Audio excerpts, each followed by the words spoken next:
Hi, I'm Dee Gantrum, and this is my podcast, SideTrack'd. On today's episode, I'm joined by Prince Lloyd as we discuss 10 of our favorite movies with twist endings. Now, bearing that in mind, I need to go ahead and state the obvious. Yes, the endings of these movies we're about to discuss will be brought up in great detail. If you have not seen the movies Frailty, The Game, Fight Club, Shawshank Redemption, Memento, The Usual Suspects, The Others, Planet of the Apes, or Psycho, then I suggest you watch them first before listening to this episode. I want you, the listener, to have the same experience we both did watching these classics for the first time. As always, we speak our minds here on SideTrack'd, which, I'll admit, on this particular episode, might not have been running at full capacity, and there are major spoilers ahead. You have been warned. You were the all-singing, all-dancing crap of the world. And the only thing that scares me is Kaiser Soze. All they found of him was a muddy set of prison clothes, a bar of soap, and an old rock hammer. You don't remember anything. You don't remember where you've been or what you've just done. No, I can't make new memories. God damn you all to hell! Why, she wouldn't even harm a fly. Why do we as viewers love a good twist? Are we all secretly sadomasochistic? Do we really enjoy being fucked with that much? Or is it that we all enjoy a painless practical joke, even if we're the punchline? Today I have Prince Lloyd joining me to discuss our favorite top 5 twist endings of all time. Prince, how you doing today? I'm great. How are you? I'm good, sir. Cool. Hey, before we get into it, I have a question. Have you seen anything good lately? I don't know how to answer that question. What? I've seen a bunch of good stuff. So what are we talking about? TV, movies? Yeah, anything. Anything is... I'm rewatching Brooklyn Nine-Nine right now. Oh, okay. You get like a cough button or something? Do I just lean back? No, just go ahead, yeah. Oh, that feels so much better. Yeah, I'm rewatching Brooklyn Nine-Nine. Jake Peralta, Andy Samberg is hilarious. Awesome. That's where I'm at right now. Okay. Yeah. I watched a bunch of these movies that we're talking about. Right, yeah. We're going to get into that. Yeah. Cool. Awesome. What about you? What are you watching? Well, I think I discussed Watchmen with you. Yeah. And that's really kind of where, as far as like, I think as soon as I was done with that, I kind of went right into doing a lot of research for the movies we're going to discuss today. Mm-hmm. And so I've been stuck on that. Gotcha. But I think the last great thing I watched was The Watchmen show. And nice. I can't recommend it enough to you. Copy that. Yeah. Right. Yeah. I'll check it out. It's fantastic. Eventually. So we're going to be discussing our top favorite 5 twist endings of all time. Yeah. And so I gave you the carte blanche on what topic to pick, and I was wondering why you actually went with that specific topic. Oh, because I love a roller coaster ride, right? You know, I like a big twist, an unexpected twist. Mm-hmm. It's better than a comedy. Like I know I'm going there and I'm gonna laugh. It's better than an action movie. I know what that is. Mm-hmm. It's fun to get a twist that I didn't see coming. Yeah. Awesome. I'm the same way. Like we'll get into this later on, but one of my favorite things is when it's not a movie that I know is a twist ending. Mm-hmm. So that's the best kind. You know what I mean? So well, like we were texting the other day, and I was like, I don't like previews. I don't like a whole bunch of stuff. I want to just go in and have an experience, and the twists for me are the best experience. I wish I had that restraint. I'll be honest with you. I fucking love trailers. Mm-hmm. Like for me, that's the cheese in the trap. That I can't help myself. And sometimes I like repeatedly watch them. Well, it's double-edged for me. A good trailer can get me into a movie that I had no intent on seeing. Mm-hmm. But the movie that we were talking about, I was like, they already have my money. Right. I don't want to know anything else. Right. I just want to show up and see the movie. Yeah. So yeah, it's kind of both sides of it. Yeah. You and I just got done watching Tenet, and the teaser for that one was just I hook, line, and sinker. You know what I mean? I saw Christopher Nolan's name. I saw like some messed up like backwards looking stuff, which is kind of his signature. The music, and it was just in the car flipping backwards. I was like, all right, I'm in. You know what I mean? That's all it took. Quick teaser. I wanted nothing else. He's got my money already. Yeah. It's fine. All right, man. Well, let's dive in. What is your number 5? Oh, wait. What? Dadgummit. I say stuff like that. I forgot that we were putting them in order. Well, whatever. It doesn't matter. Yeah. Oh. Yeah, I would say let's put them in Well, an I order. can't put them in order. For me, that's tough. And I told you that my top 5, I think, has changed now. Yeah. But So we're still we'll going to get to discuss that. the ones you previewed. All right. So the ones that I gave you, we'll just, how about we go with, I know what they are. I have the list. Oh, I got it now. Okay. So Frailty, we'll start with that one. They were raised to obey their father, Go do some homework. to love him, to trust him, Night, boys. Sleep tight. Don't let those bed bugs bite. until Wake up. Got something to tell you. What's wrong? There are demons among us. I can see the demons while other people can. I'm scared, Dad. Nothing that crazy could be real. I love that one because holy fuck, he's not crazy. Yeah. That's the twist. That's amazing. And there's other stuff that happens. I'm so sorry. It's all right. There's other stuff that happens that makes it a good movie, and Pullman's first, there's a whole bunch of stuff. Paxton, sorry, thank you. In my head, I was like, that's not right. So Paxton's first movie, and there's a whole bunch of other stuff that goes into it. But forget all that. Mm-hmm. The thing that got me was, oh shit, they really were seeing right. demons. Yeah. That was great for me. Yeah. Yeah. I mean, I was in. I remember the trailer had a quote from James Cameron, and he was like, and I believe also Stephen King. Mm-hmm. But either way, I just know before the movie came out that they were all like hailing it as like fantastic, this awesome movie. And I was a huge Bill Paxton fan. Some of his older stuff. Did you ever see Near Dark? No. Man, I got to be honest with you. It's my favorite vampire film of all time. All right. This is a complete sidetrack here, but so Catherine Bigelow, who was the first female to win for Best Director, and she was up against James Cameron, her ex-husband at the time. So she won the Oscar for Best Director. Her first movie was Near Dark, and basically at the time, her and James Cameron were starting to become like a thing. Can I tell you, I'm geeking out at the facts right now. So he's been married like 15 times, Yeah. and Catherine Bigelow was one of them. Mhm. And so it's basically got the cast of Aliens that just kind of got transported over, and it's this vampire film, and it's like really badass, man. Like it's Bill Paxton. I mean, it's very dated. It's super 80s and it's super low budget. It's Adrian Pasdar from Heroes. It's Jenny Wright. She was in Lawnmower Man and Pink Floyd's The Wall. But then it has Lance Hendrickson, who played Bishop, Jeanette Goldstein, who played Vasquez, and then the female with the bandana. And then it's got Bill Paxton, obviously from Aliens also, but he's badass. He plays this kind of like...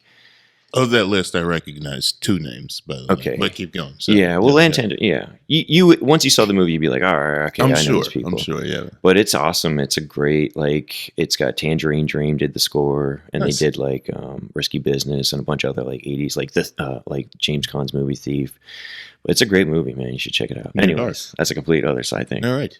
But anyways, yeah, I was a huge Paxton fan back in the day. I said Pullman. It's all good. That's good. For me, it was also kind of cool. Did you ever see U-571, the submarine movie? Nope. So that's where Paxton and McConaughey kind of formed a working relationship. So it's a pretty decent submarine movie. You should check it out. I doubt that I will because it's a submarine. Oh, movie. you don't like submarine movies? I don't know. They just don't appeal to me. Oh, man. It would have to be like, totally disagree. these days are gone, but it would have to be on like TBS and I'd catch it halfway through. Oh, no. Yeah, that doesn't happen anymore. Oh, man. I love submarine movies, man. Yeah. It's complete, you're stuck. You can't get out. Maybe that's why I don't like them. Oh man, dude, I love Das Boot. I love Crimson Tide. I love Hunt for Red October. I even like Black Sea. It's just I've only seen bits of Red October and bits of Crimson Tide. Oh man, you gotta see both those. They hold no appeal for me. Well, okay, so Hunt for Red October was directed by the guy who did Die Hard and Predator. So he's kind of back in the day, kind of like a god of action. John McTiernan, before he was arrested for, I believe, wiretapping, he was. Tell me more. He was. This is the good stuff. I think that's whatever. He spent a lot of time in jail because he was caught wiretapping or something like that.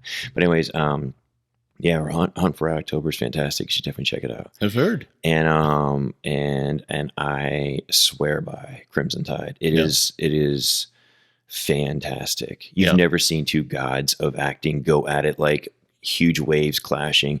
It's Hackman and Denzel, and you've never seen tension like this in your life. I feel like I'm supposed to have seen it because it's a Denzel movie. It's fantastic, but it holds no appeal. Oh man, I wish you'd change your mind. It's a really good one. I mean, I might.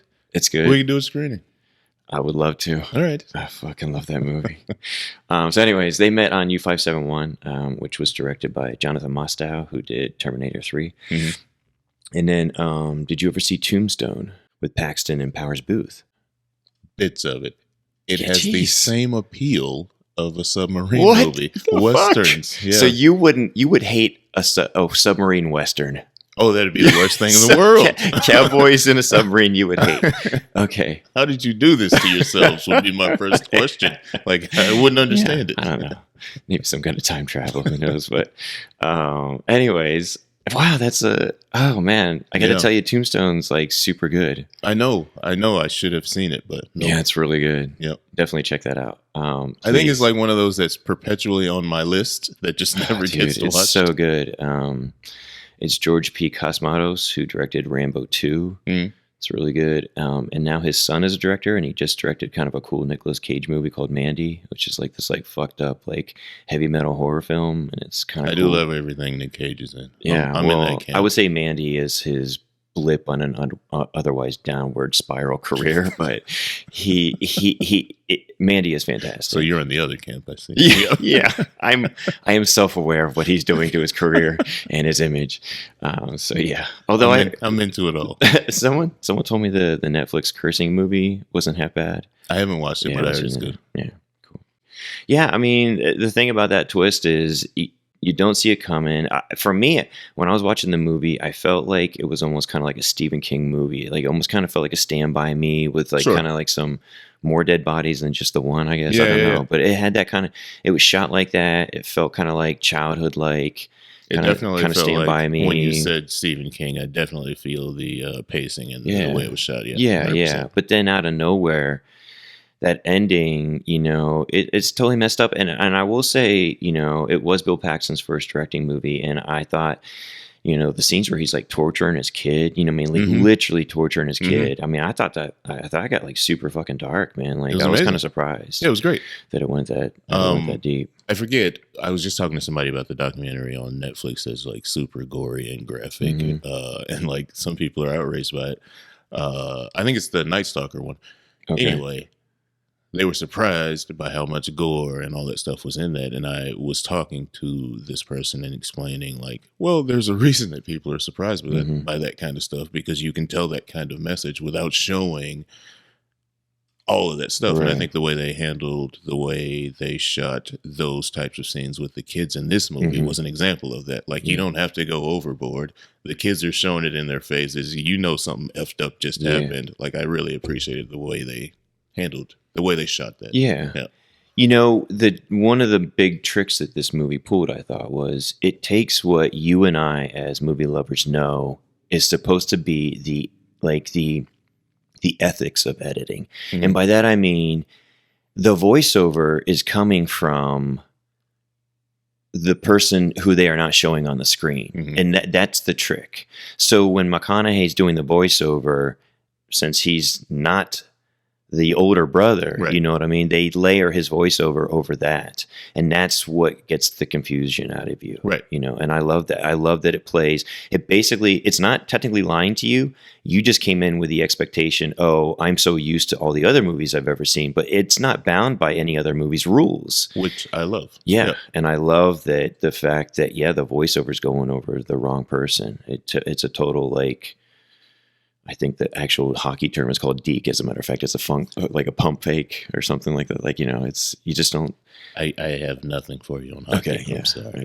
I wish I had. I recently learned that I believe a deke is a pump fake in hockey. But anyways, but yeah, man. I mean, do you have anything else on Frailty? Like, it's a fucking awesome movie that I think I found in like $1 bin and watched and was like, that was well worth $1. So yeah, it was great. The one more thing before, or actually two more things for me before we get off Frailty. When you texted me your list, before that, you had actually said, hey, I think I'm going to put Frailty on there. Like, you and I immediately just started texting back and forth, like, man, no one talks about this movie. About it. Yeah.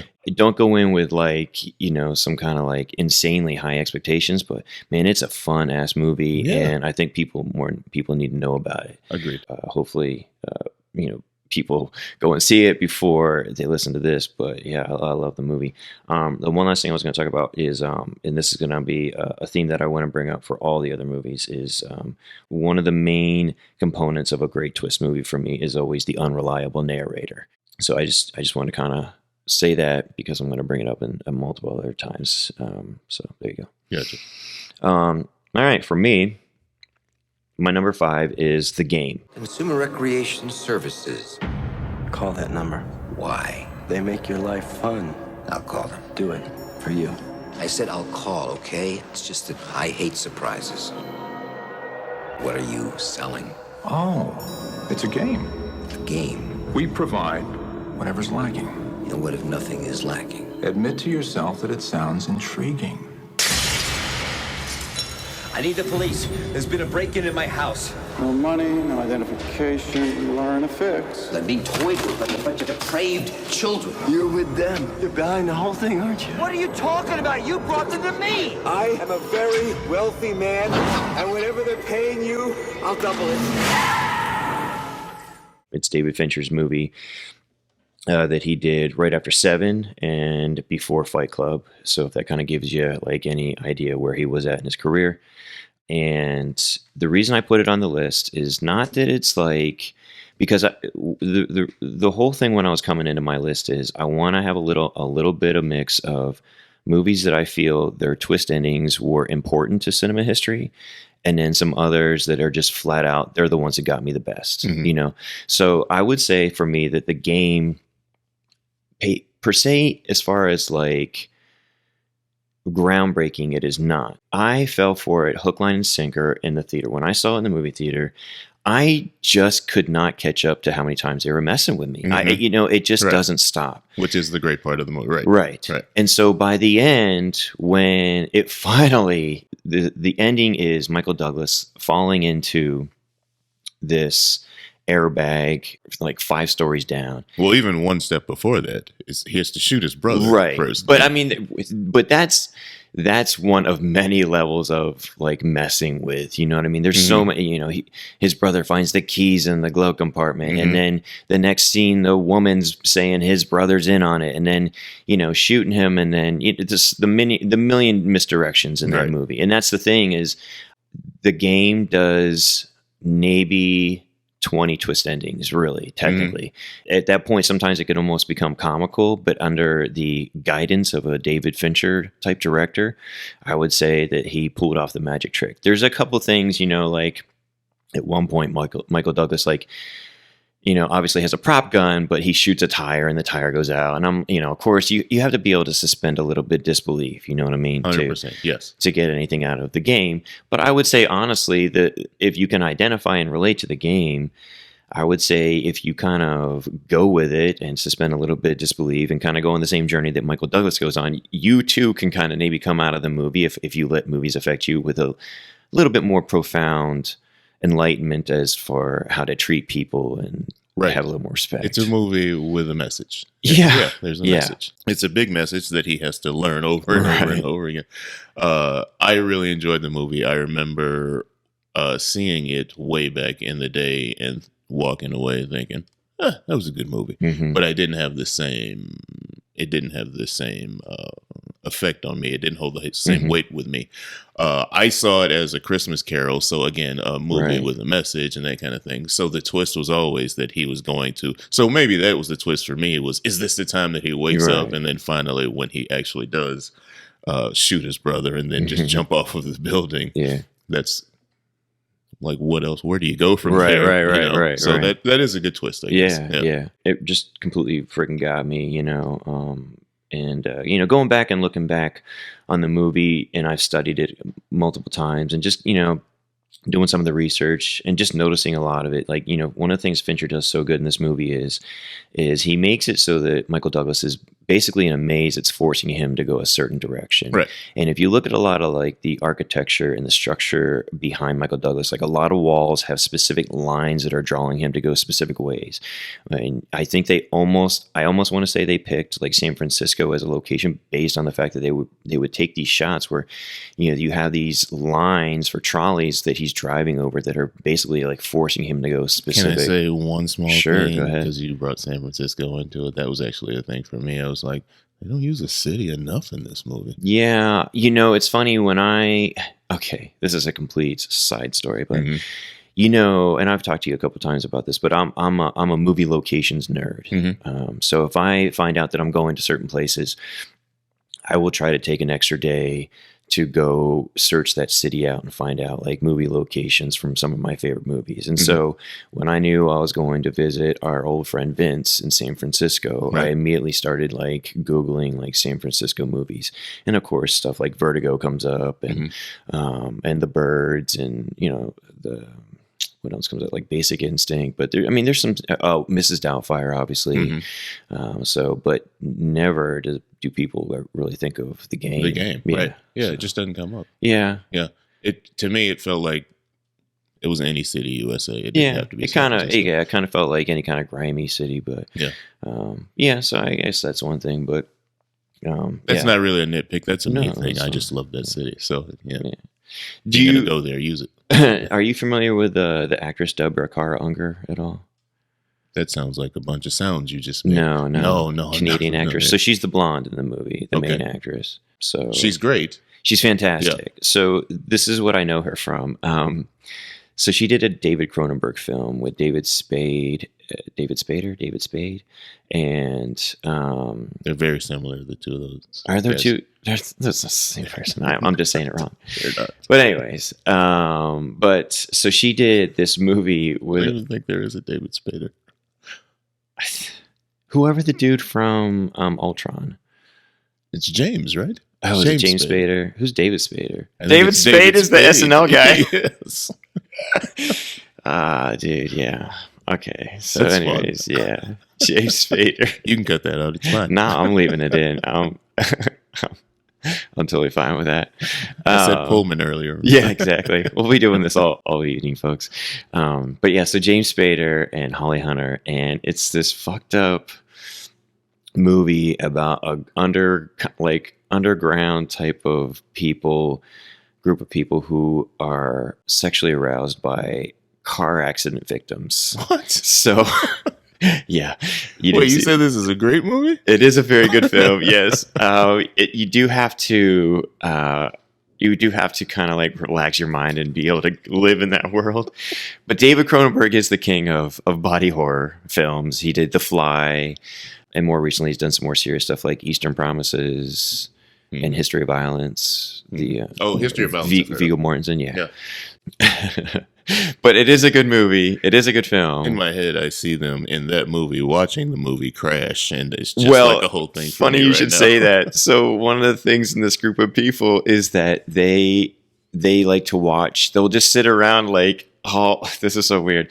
They'll just sit around like kind of pleasuring themselves like in like a group of like 7 or 8 people. This is great. Wait, this gets worse. While they're watching like VHS tapes of car accidents, but then if they have these events, this is funny. They have these events.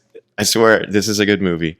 They have these events where they recreate famous people's car accidents. So in the film, they recreate, I believe, the James Dean car accident. Sure, why not? And they do it for real, like no airbags, no nothing. So they'll buy like a real actual, whatever that convertible car was, and they'll get a guy who is a stunt driver guy or into this group, and they'll smash the car, and then all the group of people get like aroused by this. Where do you even find stuff like this? No, it's a good movie. I promise you. It's a good movie. But anyways, so Deborah Kara Unger was in that movie. Sure. And that's what I knew her from. And I saw it in the theater, and I'm not joking when I say this. I was the only one left still when the credits started rolling because everyone had gotten up and left because of how messed up the movie was. And so I was the only one left. and it was weird and awkward, but I loved the movie. It's weird and awkward right now. It was my great, though. it was my only NC-17 film that I ever saw in the theater. I think. Great. Well, that's fun. Just that alone is fun. Yeah, that's what it was kind of like pretty famous for. And I believe what's it called again? Okay, it's called Crash. It's called Crash. Got it. It's called Crash. All right. And I believe there was, don't quote me, I believe there was a little bit of controversy. I believe it won an award at Cannes Film Festival or Cannes or whatever, Cannes. Cronenberg won the award, and Francis Ford Coppola was presenting the award and was so pissed off because he was on the jury and he was outvoted, I believe, and he hated the film. He thought it was the most disgusting thing he's ever seen, and he refused to give the award to Cronenberg or something like that. That's great. And he was, it was like some kind of controversy about it. Yeah. Did he give him the award or not? I'd have to look that up, but there was it's worth looking into. But Crash. There was a little controversy. Not the one with Ludacris. Got it. Right? No, not the Sandra Bullock one that Yeah. never should have won the Oscar. But anyways, So anyway, she's from that movie, and to get her role in the game, she sent like basically every scene in the movie that she has in the movie, she's having sex. So she basically just sent like, I guess, a bunch of minutes of her having sex from the movie Crash. And that's how she got her audition with Fincher for the game. That would definitely score you an audition, I guess. I mean, that's how I've heard things work sometimes. I don't know, man. Yeah. I'm thinking of, she's not the same girl. I don't think she's from Hurricane with Denzel. The boxing movie where he was imprisoned incorrectly. That's not what I'm thinking of. That's the only other thing I know her from. Then it's probably not her. The movie The Ninth Gate is Johnny Depp? Yeah, she's similar looking. Oh, dude, I saw that movie once in the theater. I don't know if I liked it that much. I don't think you did. I think we talked about that. I need to rewatch it again. I don't think they look at all alike now. No. Yeah, no. Yeah. I don't know who that is. So let's move on past that. Anyways. Hey, so you and I talked a little bit before we hung out today, and I was telling you that I think a lot of the movies we're going to discuss today are actual comedies. Sure. And the way that I look at the game is I look at it as a comedy. Mm-hmm. Just, right off the bat where you get this like super serious, super no bullshit Michael Douglas.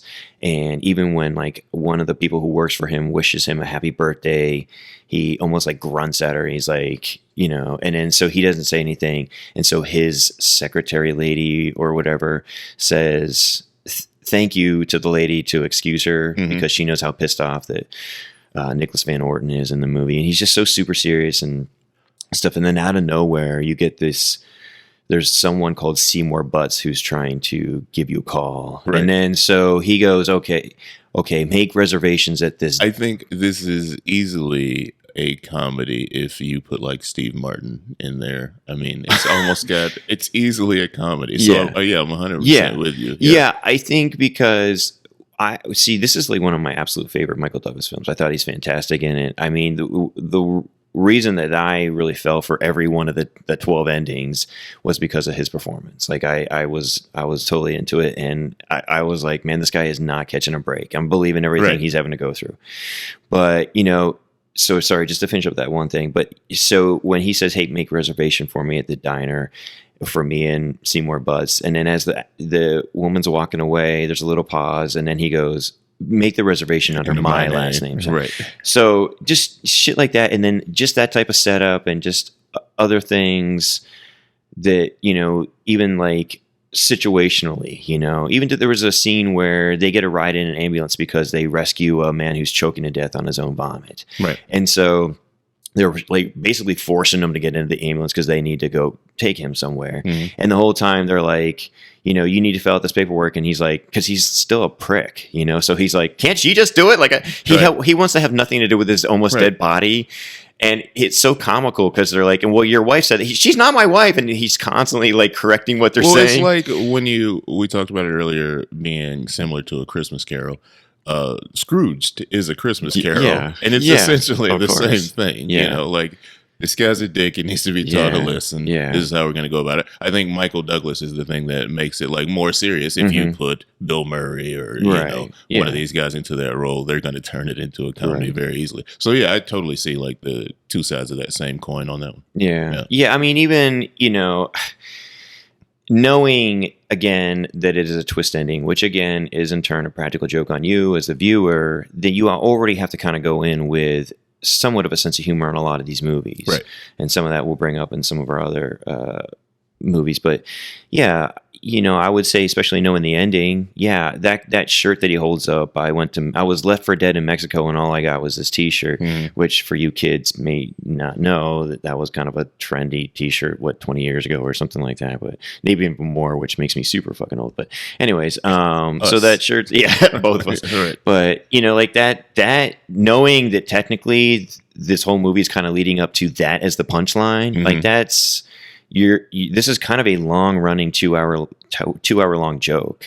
So if you know that and can identify that and going back and watching the movie, like some of the shit that happens to him, you're just dying laughing. You know what I mean? Agreed. Yeah. So, and I think I didn't laugh as much in this one, but some of the ones that we're going to talk about, there were definitely points where I was like, what? Yeah. So yeah. Just a couple more brief things and we can start moving on because we get sidetracked. But and I don't like being one of those idiots who says the title of their own podcast, but it is actually a word I use, so I just want to put that out there. I'm not trying to cram publicity for it down people's throat. What's the name of this podcast? Exactly. Forgetful. So this is one thing we're going to talk about a couple more times. Polygram pictures. Do you ever remember seeing kind of their logo at the beginning of movies we kind of grew up loving?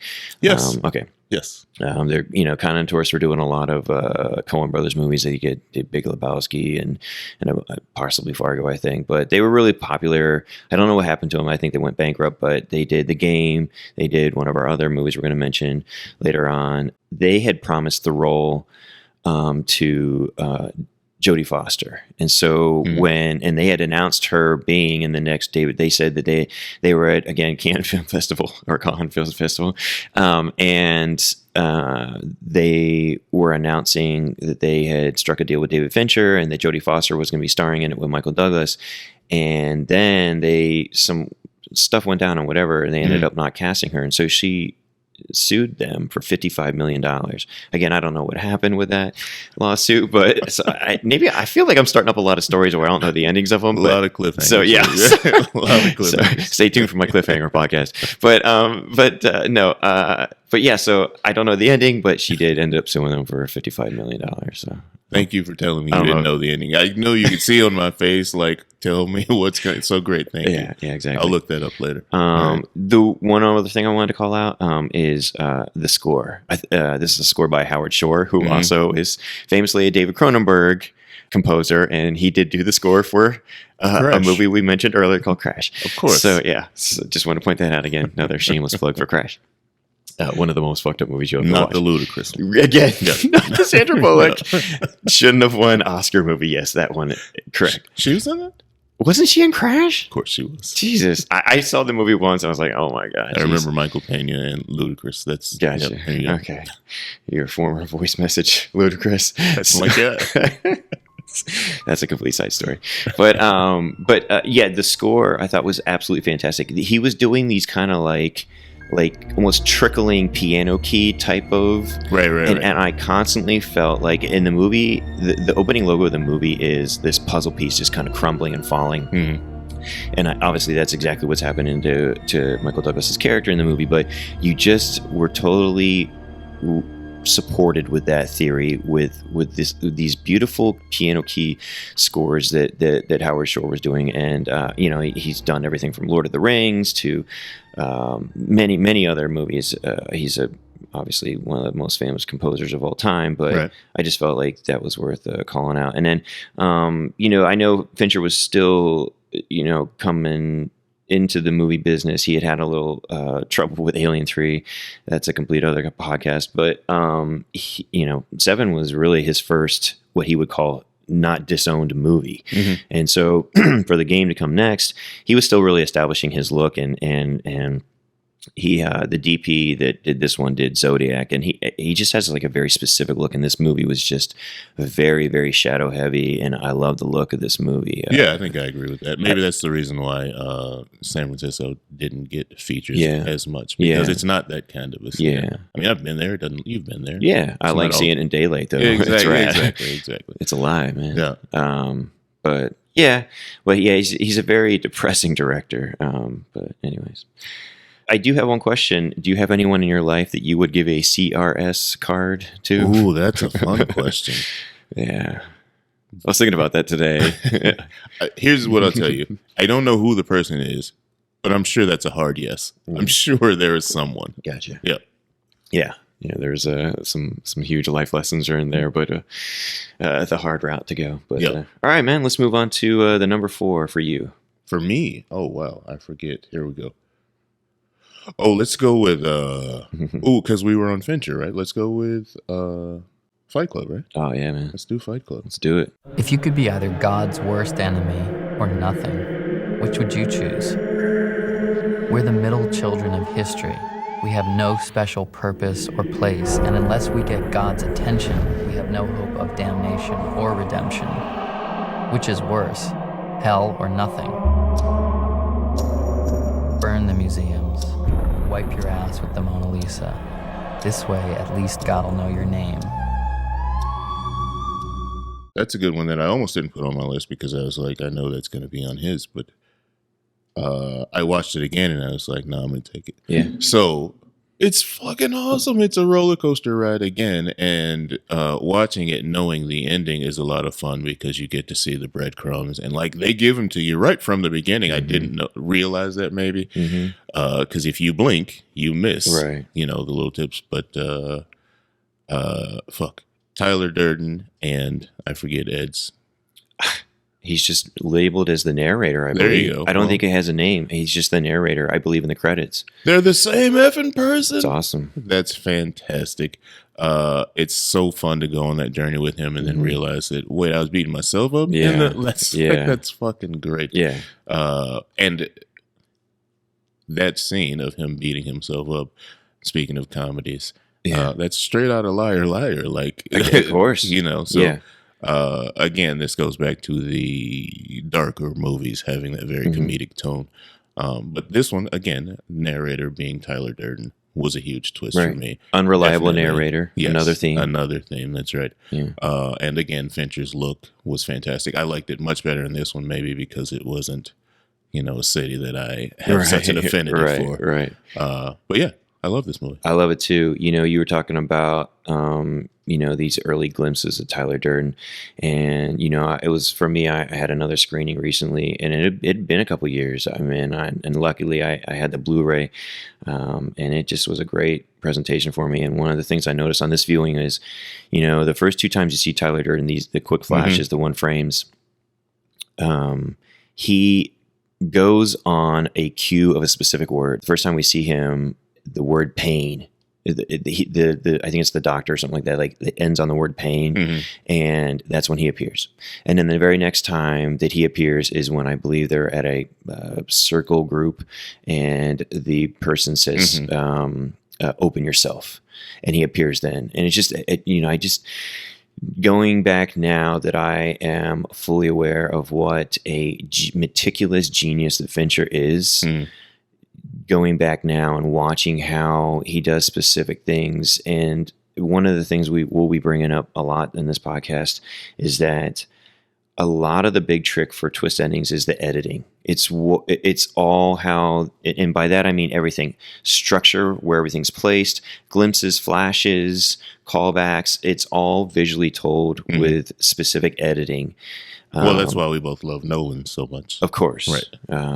Yes, exactly. And he will be coming up later. But you know, just noticing how specific he is, it's just fantastic to revel in a multiple viewing and just be able to pick up on all the stuff he's dropping for you. But this one specifically is a completely different, amazing world I've never seen in any other movie before. It was such a cult that I had never seen portrayed, and I loved it. It was so cool to come out of the movie theater and just be like, "Oh my god, I almost want to start a fight club." This is like in my head. Yep. I did not have that urge, by the way. Oh my god! Did you leave the theater want to punch somebody in the face? I was kind of like hypnotized. Yeah. I was really into the themes of letting go, not being. You know, the ending, which we're going to fast forward to right now, the ending where they level all bank accounts. Mm-hmm. You know, for me to have like a society where no one's better or worse, that what an interesting concept. Oh, that'd be fantastic. Yeah. So I don't know. have tons of feelings about that. And then just the whole lead up, just the whole premise of how Tyler Durden, and he says it in his speech when he reveals himself, but I am everything you don't have the fucking balls to be. Right. You know, and it got me, man. Like I was like, dude, I love this character. I love this world that was created. I've never seen anything like this. Yeah, I get that. Yeah. It is motivating to realize that. I think that theme will come up again in one of the other movies, but to realize that you are in control of so many things. Like a lot of times you are your own worst enemy or your own best ally. And if you trust yourself a little bit more, some great things or some really shitty and fucked up things can happen, you know. Yeah. But it's you. Yeah. It's always you. Yeah. You know, that's what I got from this. It's you. Yeah. Yeah. One of the cool things watching this last time is the Dust Brothers score. Man, that shit, man. I remember seeing that in the theater, and again on this recent screening. Man, it's out the gate. I mean, the second it just comes up, it's just like, holy shit! It's just blasting you out, and it just goes like that the rest of the movie. It's one of the most iconic scores I've ever heard in my life. And I've always loved it. You know, I bought it on vinyl this past year. And I think it's sick. I love that score. It's good. It's that to follow what you said with it's good.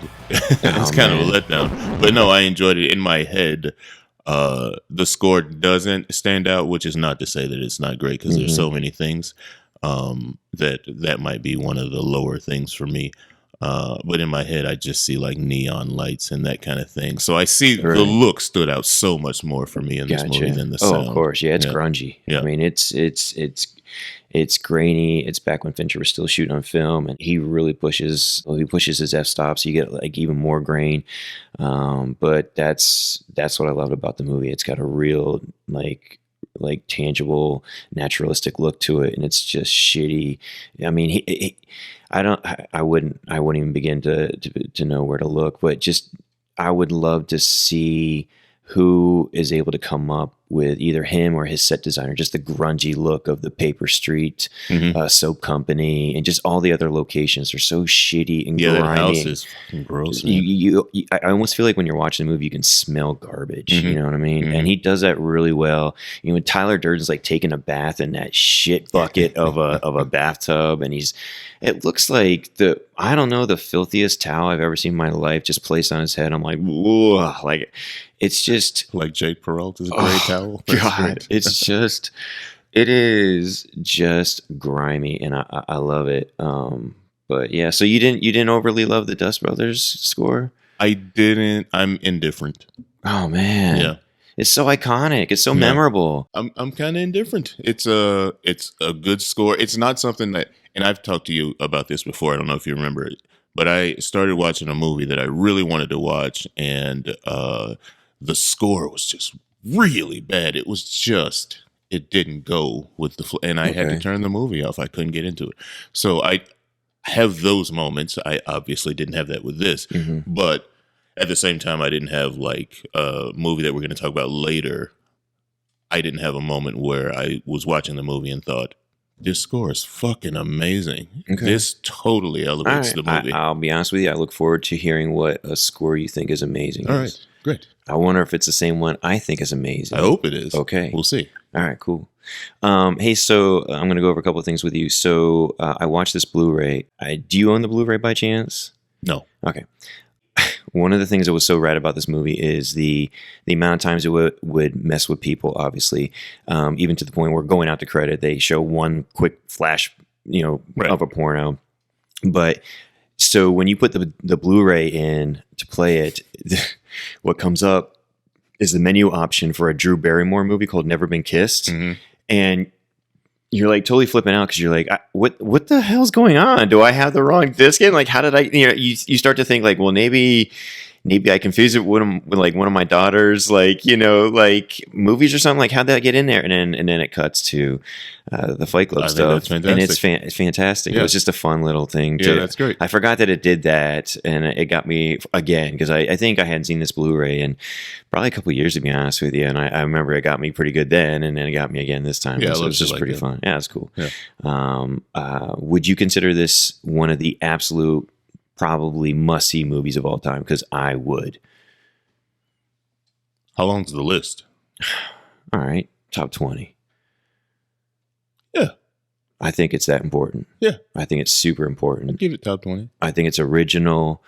I think it really, I think it's a movie that, and I hope I'm not coming off political at all when I say this, but I would say, and I hate to use this word, but I'll just say, just to get the feeling across, but cancel culture, I would say this movie would not be made today the way it is made. No. Yeah. No. And not so at for all. that respects, the amount, again, going back to Tyler Durden, freedom of the mind, I would say for that aspect, I would find this movie very rebellious for me.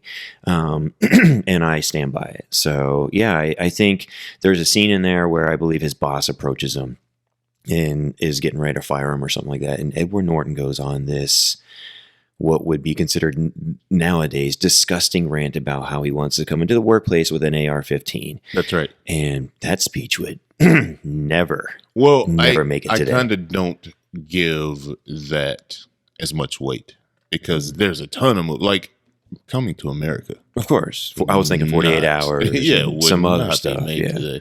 So I don't give that as much weight because a lot of that stuff you just can't do anymore. I got you. Yeah, but just as an overall movie, storytelling, visually, the score, the entertainment twist, value. Yeah, I'd put it way up there. Oh, of course. Yeah. It's a movie. It's not one of my island movies, but I could see it being some people's island movies. It's a fun movie. Yeah, you know what agreed. I mean? Like Again, depending on how many I could ride. fit in the backpack coming to the island, Navy Fight Club would make that cut. Yeah. To be honest with you, if that's all I was bringing was a couple bottles of water and some movies to read the maybe covers a box of matches. have a TV exactly. Blu-ray player. But That's a I different actually issue, will though. do an island podcast sometime. All right. I'll too. Oh, so do you know the one of the more controversial lines? I haven't been fucked like that since grade school. Do you remember that line? Yes, Helena Bonham Carter, Yeah, right? Of Harry yeah. Potter fame. Yeah. Okay. Yes. Later on. Yes. Yeah. Do you know what the original line was supposed to be? Okay. It was, "I want to have your abortion." So Wow. So I believe the producer of the film, I forget her name, but it was a female, approached Fincher and said, "Hey, I'm having some real issues with this."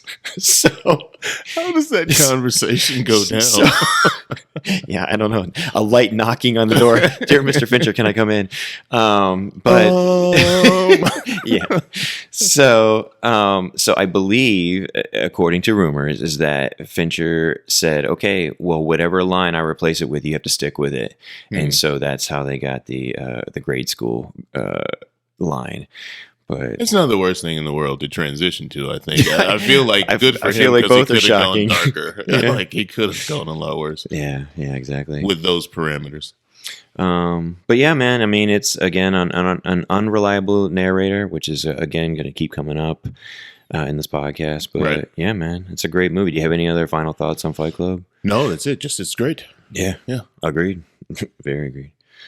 Okay, for my fourth one, we're going to do the Shawshank Redemption. Oh, great. As not a day goes by, I don't feel regret. I'm Mr. Norton, the warden. You are convicted felons. That's why they've sent you to me. I'm Andy Dufresne. Wife-killing banker.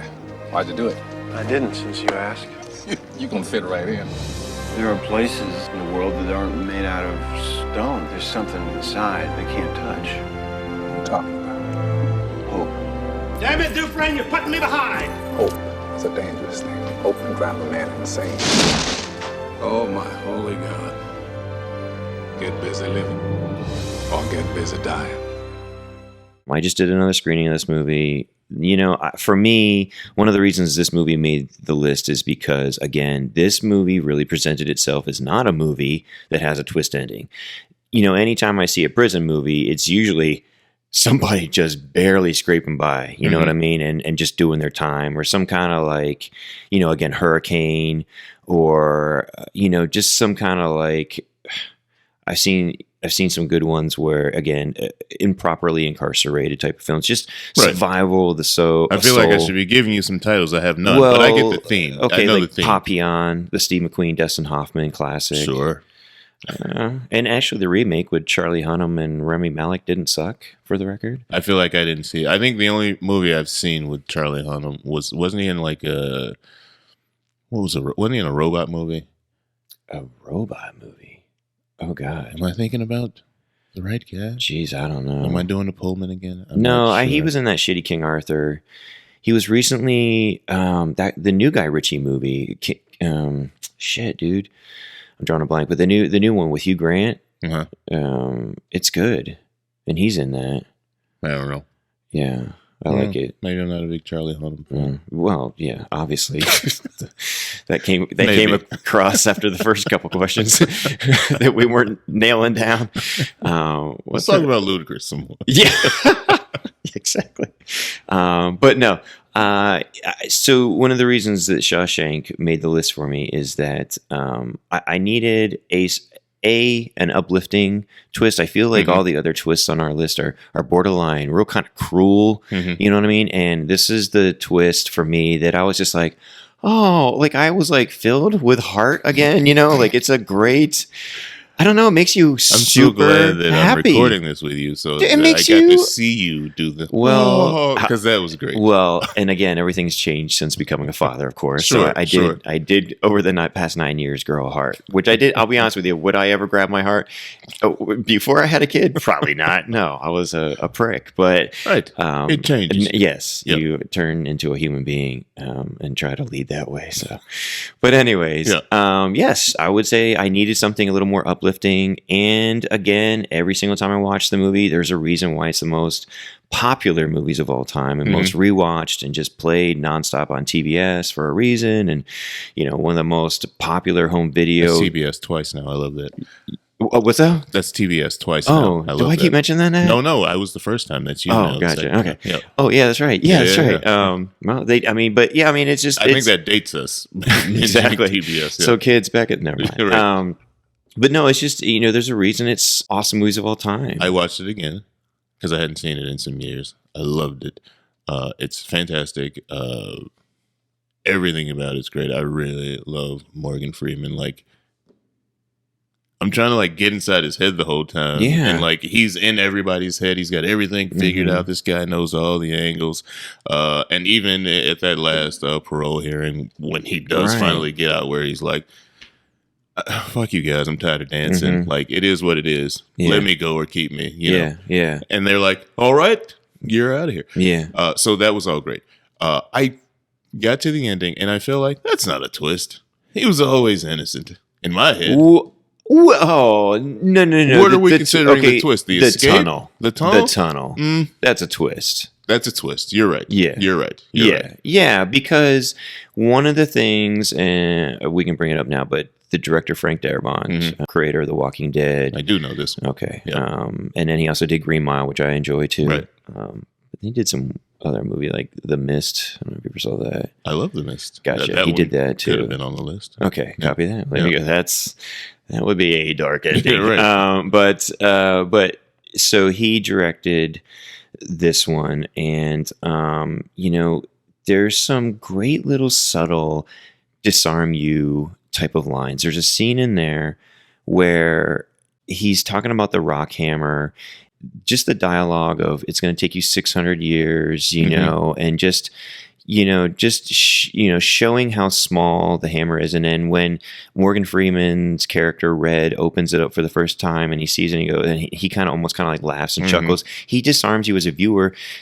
So you just never see that this is going to be the thing that gets him out of jail, and it just, I love these little things like, that make you think that he's not going to make it. You don't know it's a twist ending. You don't know that that's coming. You know what I mean? And yeah, I agree. Now that I'm talking to you, I agree. I feel like this is just a survival of the soul type of movie, which it is, of course. Yeah. Well, but in my head, I think maybe I didn't feel like it was a twist because I always felt like, and maybe this would go back to like mirroring, looking for others, you know, what you see in yourself. I always felt like, man, this guy is too fucking cool. He's working on something. Something's going to happen. And then when you saw the something, I was kind of like, it makes sense. Right. You know? Right. So maybe that's why it didn't feel like a twist. To hear you describe it, though, it is definitely a twist. I just kind of felt like, nah, he's doing something. Yeah, see, you know, again, the fact that Darabont uses a lot of like visual cues, you know, I remember on this viewing, he does this great thing where, what's the dude who killed himself? Brooks, the old guy. Yeah. So right. Brooks, before he dies, he is carving out, you know, they take a close up of his shoes, and you see the crumbles of the wood carvings coming down. Well, that's a form of death. You know, that's the symbol of death in Brooks's life. But then the symbol of life for Andy is to get out and tunnel out. And the next time you see a close-up of shoes like that is when the dirt is crumbling out of the bottom of Andy's shoes.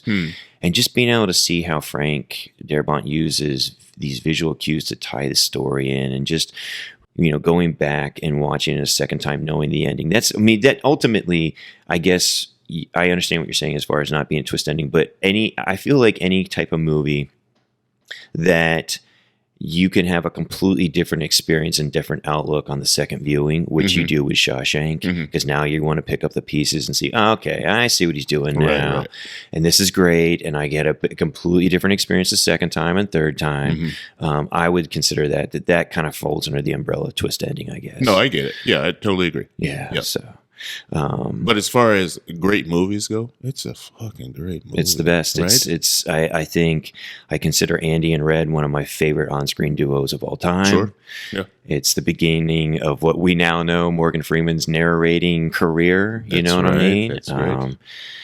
You know, I don't think he had narrated before. I mean, I can't call it. I can't say. Yeah. I mean, I know him from Glory, but he didn't narrate that. And I don't know. I think that's when America really, or anybody really realized, like, this guy's got a voice of honey. He has to have done something before that. Yeah, but maybe like a car commercial or something as impactful as this. Right? Yeah. You know, I want to talk about some of the villains in this movie. I got to tell you, prison movies are hard to take sometimes, especially if they're prison done. Sucks. Yeah, prison sucks, Yeah. and in theatrically, they can tend to be downright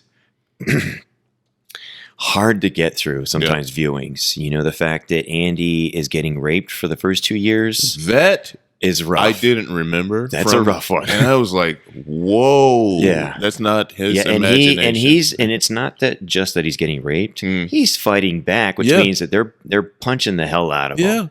And so it's doubly, you know what I mean? It's like it's one thing to go with the flow, but then it's another to fight back violently, because, you know, at one point I think he like shakes a yard rake at him or something. I mean, anybody. Well, I think that again goes back to this dude is working on something, because nobody at no point does he give in. No point does he lay down and say that this is now my reality. It's always he's calm, he's focused, he's making calculated moves. So to me, when he escapes, it's like, yep.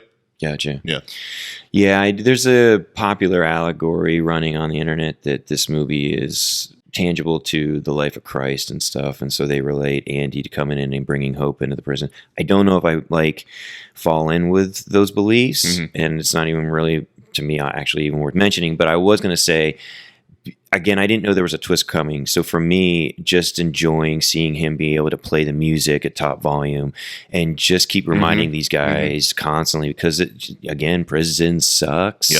And the fact that this guy never gave up. He never wanted to get raped. He never wanted to let the warden, which I want to talk about next, get to him. But yeah, man, and just kind of one of the other things I want to get back to that kept him down so much, and the fact that it made such a clash with his amount of hope and heart that he still had in it, was the bad guys. And you know, that the guy Clancy Brown, the guy who was like the warden, not the warden, but the police guy, the main police guy. Yeah, I got you. The guy who, right off the bat, when Andy gets delivered to prison, he comes in with this kind of larger, they call him fresh fish, prison inmate guy, and he clobbers the living hell out of him in the first 10 minutes of the movie. Yeah.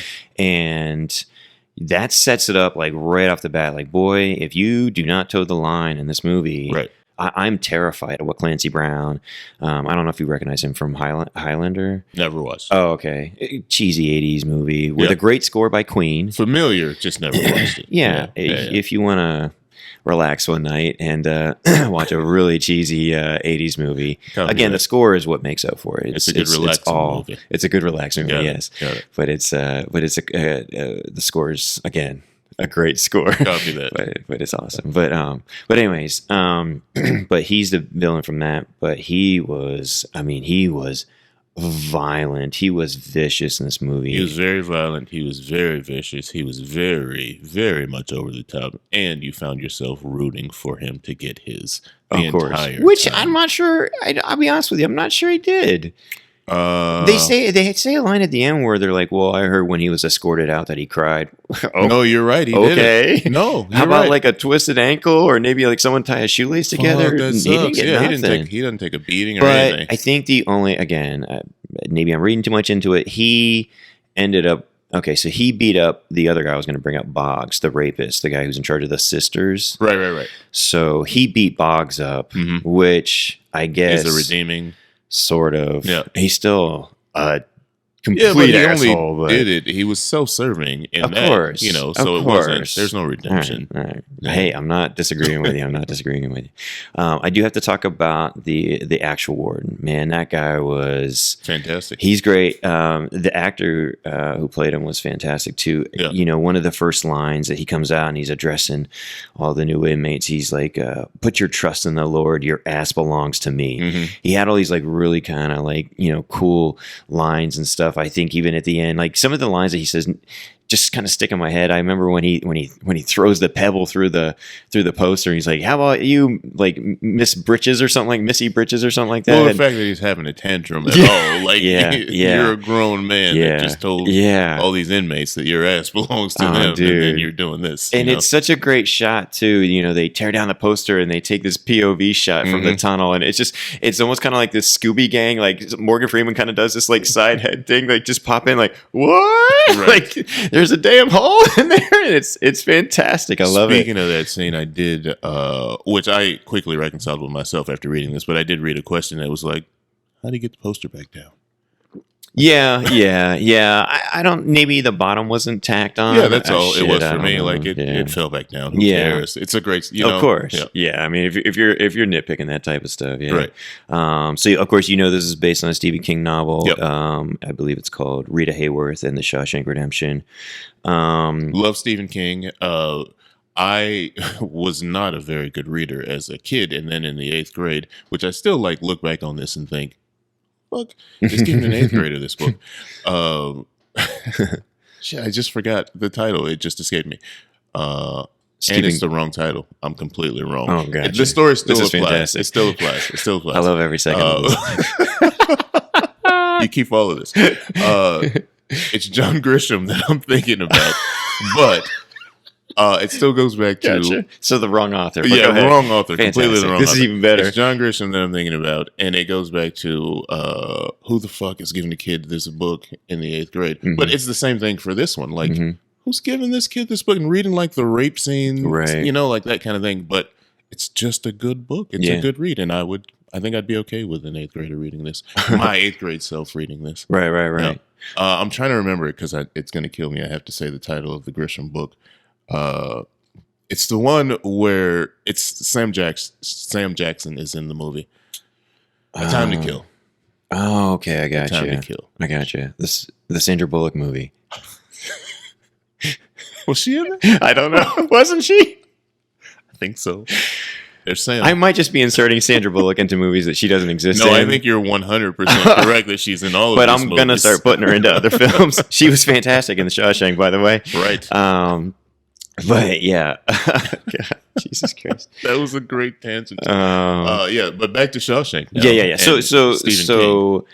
Frank Darabont bought the rights to the short story that this was based on from Mhm. Stephen King for only $5,000. Because I guess at the time, King was kind of going through this, and maybe he's still going through this phase, but I believe he was going through a phase where he was trying to help out up and coming first time directors. Oh, nice. And Darabont had written the third Nightmare on Elm Street movie, which, Mhm. by the way, is the only of these sequels that I care for. Sorry if that's blasphemy for any Elm Street fans, but I only like the original. All those movies are ridiculous. Well, I love the In, third one. like a good way. The third one's fantastic, Yeah. though, if you remember that.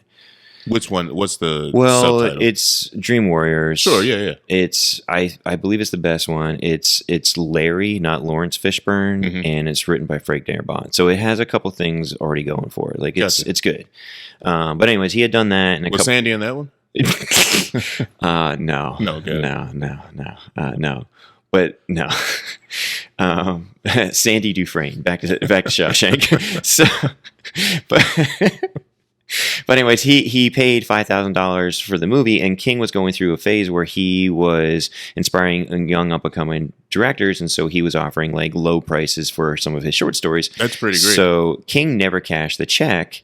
And after the movie was, like this amazing piece of art, he sent the check back to Frank Darabont with a note that said, "You owe me money." No, it said, "In case you ever need bail money, love, Steve." That's awesome. And I think that's fucking cool. Yeah, that's fantastic. Yeah. I was so worried that story was going to go left.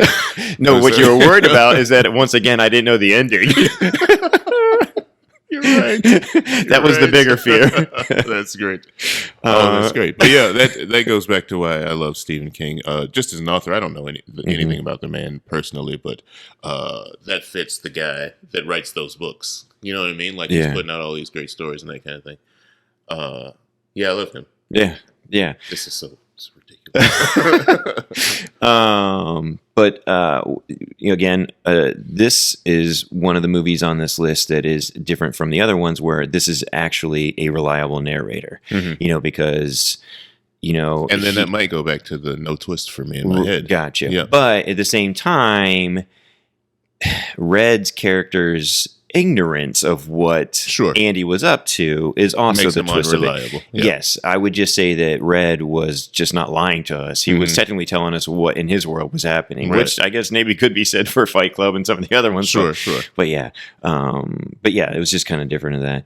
I was gonna talk about. I know I've talked to you about how I'm a nerd for locations and stuff. I don't know if you know, but this took place they filmed this all up in Ohio, and you can actually take like what's called the Shawshank tour, and they actually will take you to like the bench where Brooks is feeding the birds, and they'll take you to the actual Ohio State prison, and you get to walk around. And I did know about this. Man, yeah. I'd love to do that. I've been meaning to do that. I'm surprised you haven't. Well, honestly, I was supposed to go this year, and of course, COVID Things kicked happen. in. So, Yep. but yeah, that's one of the things I wanted to talk about because I absolutely love it. I was going to mention the one thing about Frank Darabont is apparently he argued with everybody on the cast.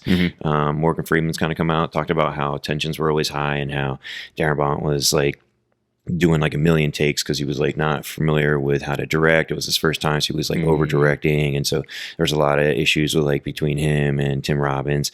Most notorious, and I'm a huge director of photography nerd, but Roger Deakins shot this movie, and he most recently won for Blade Runner 2049 and 1917.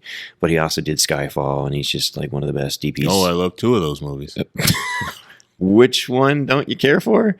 Well, that's not what I said. Okay, I said I love two of those movies. You have not seen Blade Runner Correct. 2049. There you Well, go. I would love to change that sometime. All right. Obviously, for obvious reasons.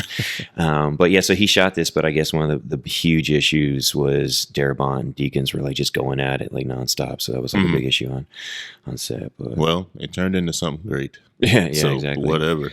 Again, another for me. That makes me sound like a dick. No. Just kind of one of the last things I wanted to bring up. It was nominated for 7 Oscars, one of the most iconic movies of all time, a must-see movie, and it won none of the Oscars that it was nominated for. Jeepers. Yeah. It was nominated for Best Picture, Best Actor, Best Adapted Screenplay, Best Cinematography, Best Editing, Best Sound Mixing, and Best Original Score. What won Best Picture? I'd have to look it up. I apologize. I guess I didn't do enough studying, but I don't know what it might have had stiff competition that year. I don't know, but I just feel like to not win a single Oscar for this movie, I just feel like that's a big miss, especially in hindsight. And then the last thing I was going to talk about is the score. Again, if you ever hear that score, it's again iconic. I'm giving a lot of credit to scores that I feel like if you hear them outside of any other movie, I feel like, and I won't get on my picking spree of Marvel movies right now, but I feel like there's some movies out there where you could kind of interchange the scores and you wouldn't know what movie it's from. I feel like if you hear that iconic Thomas Newman score, you're going to be like, okay, yeah, this is Shawshank. I love it. I agree with that. So yeah, I just wanted to talk about I enjoyed that one. Yeah, cool. Do you have anything else to add about Shawshank? No, it was awesome. Yeah, it's just an awesome movie. Awesome. It's a fun, aside from the fucking rape scene, which is really dark, it's a fun movie to watch with almost anybody. Yeah, there's a little bit of violence, I would say too, but I mean, I would say if you're looking for, I dare say that this rape movie is a feel-good film, but if you can get past some of the more prison-like elements, I would say this is one of the best feel-good movies of all time, and that's why I kind of felt the need to have like a more uplifting twist on my list. Whether it's debatable or not, if it actually is a twist, I guess we'll let other people decide. If you can get past some of the rapier parts. Yeah, exactly. This is an enjoyable film. Exactly. All right, man.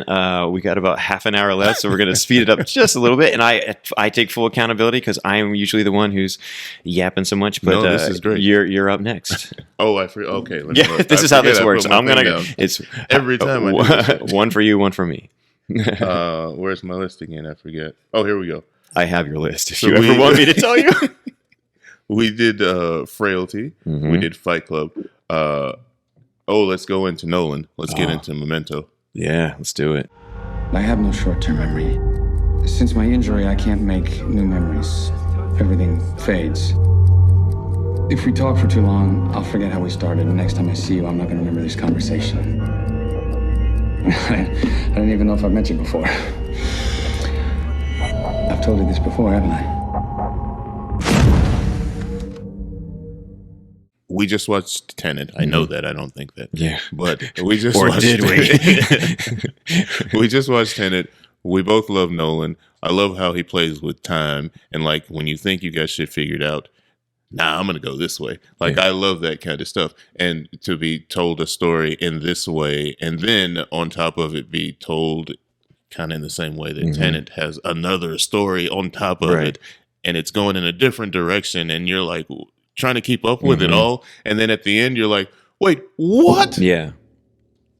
Did I just waste 90 minutes of my life? No. Or was that the most amazing 90 minutes of my life? But beyond that, what you just watched in 90 minutes is 2 movies. Right. And that's the genius of Memento. You just watched 2 movies.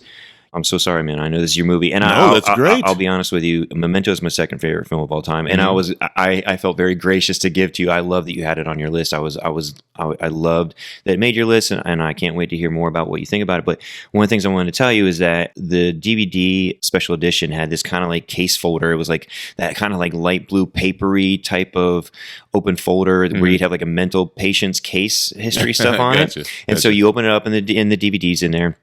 That's how long ago it is, DVD. And if you found it on the internet, there was a psychological test you could take where you would pick a rabbit or a seashell or all these different pictures. And honestly, Prince, I'm not joking, it takes like 10 minutes to get through this fucking test.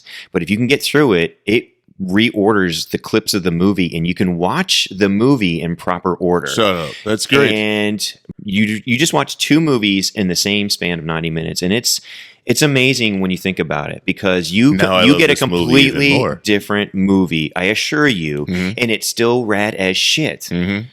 So, yeah, anyways, I didn't mean to interrupt. Sorry. You're not a hip hop person. Hippity. You don't listen to rap. Maybe you have to have heard of this, though. Kendrick Lamar's album, Damn. Okay. Have you heard of this? I have not, no. And I'll be honest with you, the only thing I know of him is that fantastic song from the Black Panther soundtrack. Really? I apologize. Yeah, I'm not familiar at all. He released an album. I think it was the last album. The album was called Damn. In similar fashion to Memento, this movie or this album can be played in the forward order. You get an experience or you can play it in the reverse order. You get an experience. Cool. And so I think that's just fucking fantastic. Yeah. And it's the same thing where after the album came out and people were kind of listening to it and then putting it together, he then releases the album in reverse order so that you can get that same experience. Yeah. I think this will be my last thing on Kendrick. Sorry. No, it's good. He has won a Pulitzer Prize. Oh shit! For his writing. Wow. And I think not for this album; it's for the previous album. But I think he could have won one for this album too. Like that's how good this guy is. Okay, give me a springboard album to start off with. You start at the beginning. You start. You start with. It starts before Good Kid, Mad City, but Good Kid, Mad City is the major release. You start there. It's fantastic. He describes the album as a Tarantino-esque film, to put it into terms that would attract you, I think. Okay. It's a story that's told. The album takes place over one day. Okay. It's not told linearly. So he kind of jumps around and tells this fantastic story that he weaves together and then puts a bow on at the end. Okay. Yeah. All right. But he says that I think all of his albums, he writes them thinking of them as movies in his head. All right. I'll do my research. Yeah. All right. Cool. You know, one of the things about watching it this time that I loved is how... Pulitzer Prize. He won a Nobel Prize. I'm still impressed. It doesn't matter. I'm still impressed. But, you know, one of the things that's so good about Nolan, and we just, again, watched Tenet, and he was able to magnificently do that and what I'm about to talk about in that movie. And again, we wouldn't have Tenet without Memento. Right. You know, the fact that he has these like kind of like almost like Lego pieces where he connects these scenes where they can be told in different orders, but they still connect the scenes a certain way. You know, like there's a scene towards the end where Carrie Ann Moss is trying to convince him to go kill Dodd, I believe. Yes, to go kill Dodd. And the way she's doing that is to get a bloody nose and mess with his inability to remember past 15 minutes. And so the way he connects those scenes where like he starts off the scene with him trying to find a pen because he's trying to write down the fact to remember not to trust her because he already has on the picture that says, you know, she can be a friend or something like that.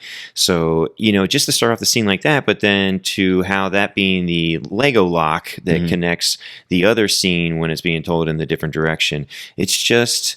It is, again, going back to the fact that most of these movies are going to be the magician part, the backbone of a lot of these movies is the editing. And it just knowing when to cut and the fact that Nolan knew how to write a movie that could be interchanged. Like he basically takes Lego pieces, he just reforms everything and then makes this completely other different thing.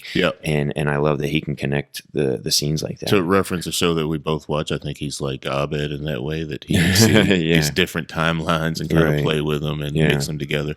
So yeah, that's a very beautiful thing to have because I know I can't. My brain does not do that.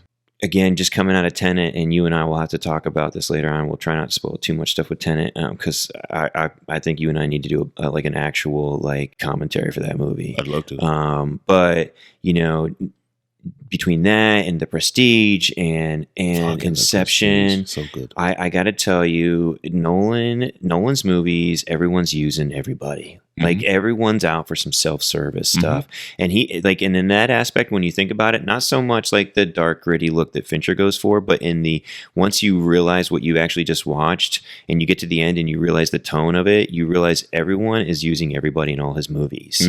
And it's kind of sadistic, to be honest with you. I think it's amazing and close to real life. I love it. You know, like, of course the movie turns things up, but I mean, that's real life, man. People are self-serving. It's true. So that's you know, you kind of get out of your own way, and you know, we try to be good people. That's not the point of this conversation. People are self-serving, right? And I think that's beautiful to see in a movie because that's just real life. It makes for cool characters. Yeah, it makes for interesting characters. Right. What do you think about the ending? What is your kind of thoughts on interpretations as far as like what do you think? Just kind of spitballing what you think happened there. Well, now the ending for me in my head is this is just a big ass loop, like you know. So Are we calling that the ending? The realization that so the ending of the movie, which would you agree is the middle of the movie? Maybe it's not as fresh in my head for me. Okay. So because I know we talked about this with Tenet, again, where the end actually is versus where you leave the I believe the end of the movie where he's stopping down to get a tattoo of the license plate. Right. And that is the middle of the actual story. Because from that point, the black and white has been leading up to that point, and then basically, technically, if you were to reorder the color, right? Yes, okay. Yes, I'm with you. If it's out on Blu-ray or somewhere, or you can rip it or something or whatever, but it is worth watching the movie in correct order. I would love that. I didn't even know that was an option. It puts you a different perspective. Yeah. It's fantastic. Yeah, I think that's pretty cool. Yeah, it is. Really I'm curious to know if that was. It has to be right. He has to have control over that. If that was a him thing to put that little. Yeah, I don't know, but I sure appreciate it. Yeah, but yeah. So, anyways, your thoughts on the ending? I'll let you go. I'll ask a question to see if we can prompt this up a little bit. All right. He strangles John G. Right. He strangles John G. And Nolan visually gives me a cue that puts a question mark over my head, where he intersplices footage of his wife being strangled to death. And I remember thinking, well, did he do it? And then I think one of the very next scenes that we see is his wife laying on his chest with a tattoo that says, I did it. And we never see that tattoo for the rest of the movie. So I do question what all was real and what wasn't real, what he made up. Sammy Jenkins, is he Sammy Jenkins? Got it. In my head, he's crazy as fuck. Oh, that's not debatable. And I feel like he's a guy that had a snap at some point. Like, I don't know what the snap was. I feel like that's not really in the movie, and it doesn't even really matter, to be honest. Could he possibly, overdose his wife on insulin and snapped after that and then started creating But I his think whole it has world? to have happened before that, because like something had to have been leading him down. That I guess the repetition and the just being tired of it all. I guess I don't know. Let me ask this, because I got two more things I want to talk to you about. Yeah. And then we got to move on. I'd love to spend more time on Memento, to be honest with you. Yeah, me too. And it's what sucks is we're going up the list where they're becoming more and more important. Right. But which, to be honest, I told you my list might change. We might skip. We might skip. Just keep it the damn thing. Yeah. All right. So, anyways, okay. The ending. How much of a smack in the face was it for you the first time you saw it? Yeah. I just felt like I was confused. I didn't know how to feel. Like, wait, oh. Yeah. It's like one of those things where you end up and you just put your head in the palm of your hand. You just sit there and you think about it for a little bit. I think that's one of the best feelings I can have coming from a movie. I either want to go to a movie and watch a bunch of shit blow up and hear a bunch of cuss words, like that kind of thing. Yeah. Or I want to leave and be like, well, now I got to see that again. That was amazing, right? Yeah, I can't wait to go back and view that. And this definitely fits into that basket of I need to do that again. Yeah. I was thunderstruck by this movie. I think just over the years, it's one of those movies where I just kind of push it away. I don't want to watch it too often, but I do think that if I was to kind of do like a kind of a tally in my head of what movies I think are just my favorite, I would say Respect For.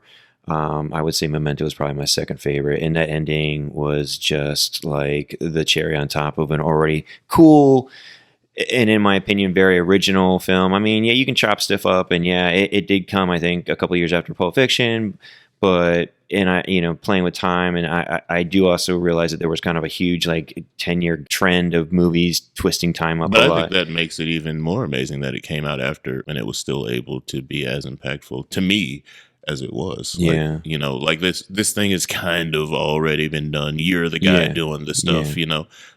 I think that elevates it. Yeah.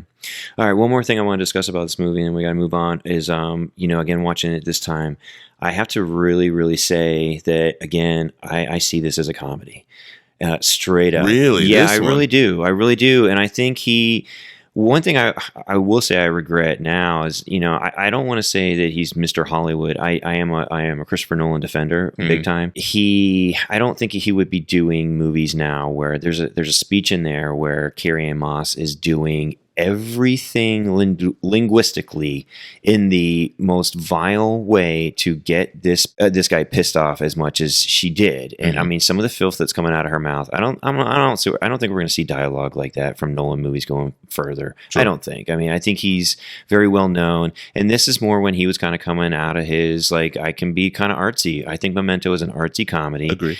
And I think the comedy part, but yeah, artsy, I do.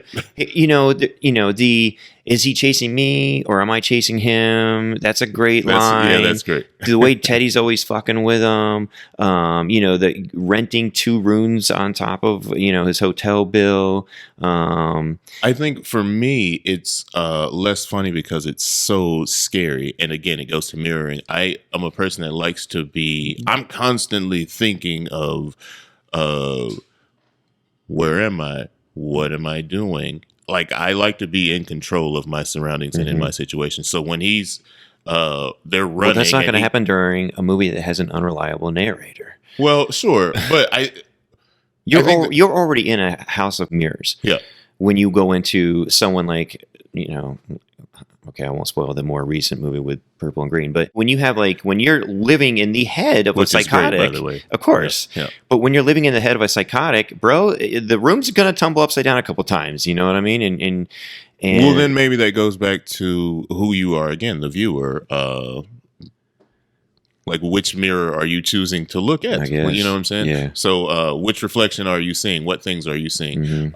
For me, it was those things it is funny to watch, but then I can put myself in that situation and be like, that is terrifying. Yeah. So, I think I stepped more to the terrifying part than the comedy. Here's part. one thing I will say. This is the last thing we're going to say, and then we got to move on. I keep saying that. But there's a scene where Dodd is chasing him down, and Dodd has a gun pointed at him, and he's tapping on the window, and he's like, hey, what? I didn't make a strong enough impression on you? And that should be a super scary scene. That should be a terrifying scene. He has a gun pointed at him. And instead, he's like this cool cat because he's so dumb. You know what I mean? That's the thing. Sure. He's almost like one of those kind of accidental detectives, you know what I mean? Right. He if you kind of fall for his world, he is kind of like an Inspector Gadget idiot type. And for him to reply and just say, well, I wouldn't be too hard on yourself. That's a great retort. Well, and so go ahead. I think that goes again back to which mirror are you looking at? Because I've told you stories about things that I do that don't make any fucking sense. Right. Why would I make that decision other than, I don't know. There's no reason at all. So seeing that and thinking, there's really nothing I can do here, I'm going to answer this way. And I'm scared out of my mind. He'll never see that. I'm going down, scared out of my mind, not showing it. So again, I could see the comedy in it, but I can also see that's terrifying. Yeah. I got you. Yeah. All right. Let's move on to my third one, which is The Usual Suspects. Oh, wonderful. Anybody goes in there is not coming out alive. Critics are calling The Usual Suspects the best crime movie of the 90s. Convince me. With a whopper of an ending. The Usual Suspects, rated R. I think this almost made your list. Yes, correct. Okay. Yep. You don't have to play ball with this, but I kind of wanted to hear your hand me the keys, you fucking cocksucker. All right, hold on. Hold on. Okay. Hand me the keys, you fucking cocksucker. That's not good. That wasn't good. I don't think you get picked. No, I don't think you'd make the top 5. No, I don't like it. Yeah. So I got one more. All right. Hand me the keys, you fucking cocksucker. That's more a Benicio type one. Yeah. There you go. Yeah. All right, cool. So the reason I picked this is because I think this might be my favorite screenplay. I don't know if you ever get a chance to go online and check out some screenplays, but this one for me was just a real fake out. The ending you totally believe because, again, going back to the editing, they do these kind of real close-up shots of Kevin Spacey, and they're looking down on him, and he's sweating bullets, and it's Dave Coulion, the agent, and he's screaming and yelling at him. He's like, and you knew he was alive, and he was, blah blah blah, and he's screaming and he's talking about Kaiser Sose in reference to Gabriel Byrne, and you just believe the editing and the flashbacks and what we just seen as a movie, and get wrapped up and but it also had some alternate angles of things you didn't see during the movie. So you're like, oh my god, how did I not see that Gabriel Byrne's character was Kaiser Sose? And then when you get the second sucker punch, you're like, fuck, man, that was good, dude. When they take the close up of the feet straightening out and intercutting that with the falling teacup and Kobayashi underneath, and just the realization coming over. Is it Chaz Palminteri? It is. Yes. Okay, yep. It's coming over his face, and it's just masterful editing. And I don't know if maybe this is possibly the one. I'm jumping all around on this, but is this possibly the score that you care for? No, this isn't the one. Fudge, no, man, no, dude. No. Well, I don't know if I've ever seen this in my entire life. The composer, and I think this score is, again, super iconic. You hear that tick, tick, tick, tick, tick. You hear that, and you know it's some kind of homage to The Usual Suspects. Sure. I mean, it's an iconic score. Right. And the guy who did the score is also the editor. And I don't think I've ever seen someone in the credits for being the composer and the editor. Yeah, that's great. Maybe like one of those like one-man band guys like Rodriguez possibly, but not on like a... Right. Like a team. Yeah. There's a writer, a director, and the guy who's doing the DP isn't also the caterer. You know what I mean? Like fun, it's a like weird combination. Yeah, you get to pace the movie at that point. But that's the beauty, I think, of The Usual Suspects is, and again, I mean, I guess the editor is kind of pacing the movie. But yes, yeah, this adds another layer to it. The music is so important. It's such a support system for especially a movie like this. And I mean, when they're pulling off crimes like the New York's Finest Taxi Service, great score. And then when the plane's taking off and they're trying to, just the score is just super iconic, and it sucks you in, and I love it. And it helps kind of with like this time beat. It's just great. I love it. This movie is just such a fun film. I've always loved it. I loved it since day one. McQuarrie is probably one of my favorite writers in Hollywood right now. He's kind of in bed with Tom Cruise right now. They did Valkyrie together years and years ago, and now he does he did a couple ghostwriting stints on some other Cruise films, but now he's exclusive pretty much to the Mission Impossible franchise. Wasn't Valkyrie a mess? No, was it good? I don't know if it was. No, it's a good movie. It's just that I think people. Okay, this is a spoiler for this movie. Geez, they don't get Hitler. And I think people, I don't know. So I think people were a little unsatisfied with the fact that they don't get Hitler. But I think it's good writing, and but anyways. But McQuarrie does all the Mission Impossibles. He did Jack Reacher, which actually is the first one's really good. I like that one. Yeah. I like it, man. Yeah. It's good. But he's one of my favorite writers. He did a movie called Way of the Gun. Did you ever see that? It sounds familiar. Dude, you got to see it. You have to see it. Is it a remake? No, it's awesome. All right. It's Benicio and Ryan Felipe, Juliette Lewis, James Caan. I feel like I should have seen this. I would have led with Tay Diggs. The guy from Nikki Sixx. Not Nikki Sixx, that's the drummer, or the guy from Motley Crue. Nikki Katz. He played the kind of comedic relief SWAT team driver from Dark Knight. Oh, sure. Yeah, okay. Yeah. He's been in a couple of movies, but geez, Nikki Sixx, what's wrong with me? Anyways, but yeah, Nikki Cat, it's a great movie. Yeah. I insist you watch it. Say the name again. Way of the Gun. Yep. I insist you watch it. All right. Okay, you'll love it. Way of the Gun. McQuarrie's the man. I love him. He's a great writer. He won for Best Original Screenplay. Spacey won for Best Supporting Actor, and that's something we need to talk about. Not the controversy of Spacey, but the fact that this movie came out the same year as Seven, I believe, or with it pretty close. I think the same year. Okay, but Kevin Spacey wasn't shit. He did that Richard Pryor, Gene Hackman, Jesus Christ, Gene Wilder movie, See No Evil, Hear No Evil. He's in that movie. Is he? Yeah. That's what? He's the bad guy. There's a female and then him. I don't remember that. I remember the female. Yeah, that's what I knew him from. At all. Yeah, that's what I knew him from. Oh, that's fun. So he wasn't shit before this movie. Yeah. And so that was the trick, is Gabriel Byrne was more famous. Baldwin was, I guess, somewhat famous from Biodome. Benicio was a bad guy in a James Bond movie, but he was super up and coming, but he dies quick. But yeah, man, like Spacey was a nobody. So that's another reason why maybe this movie won't hold as much of a resonant punch today for people watching it, because now he's famous for sometimes for the wrong reasons, but he's definitely more famous, and you would be looking at him the entire time. The spotlight would be on Kevin Spacey the entire time. So I don't know if this movie transcends into to this day and age if you haven't seen it before, but for me, seeing it when I saw it, I fucking loved it. I think it does. It's great. It's still a great story. It's still great fun. Yeah, I love it. I mean, it's a. Do they name the city? I forget. I think it's LA. Is it? So yeah, and again, I am a location nerd. The location where they meet up with Redfoot, that like Chinese architecture type rad thing, that is on the coast, and it took me a while to get there, but I've been there. I got some pictures, and it's super cool. It's like right on the water. But I nerd out every time I see that scene. But no, I loved it. The movie's great. The first thing that comes to mind, as I told you, was the Jay-Z video. Yeah. So that's so weird that you would see that first. Yeah. Well, like this would have been another one of those movies, I think, where I wouldn't have looked at any press or any of that stuff and hadn't pulled to go to the movie to see it. Right. So it would have had to come up on TBS or somewhere else. And then I see halfway through and be like, no, fuck, turn this off and go find it later. Right.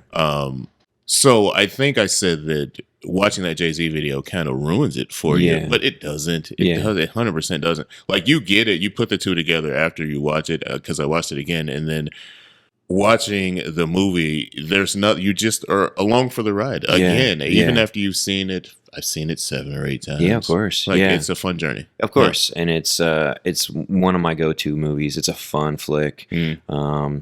Again, I don't, this will be a whole other subject on a different podcast. I know Bryan Singer's had some allegations against him, and Spacey also, and maybe on another podcast we can discuss whether Cosby, what people, I thought we were talking well, about no, that. just like, well, I guess, but what people do versus can you still appreciate their art? Oh, so then Cosby. Okay, good. So, I was right. But we'll talk about it some other time. But I would still say this movie is awesome. I mean, I love it, and it doesn't get old.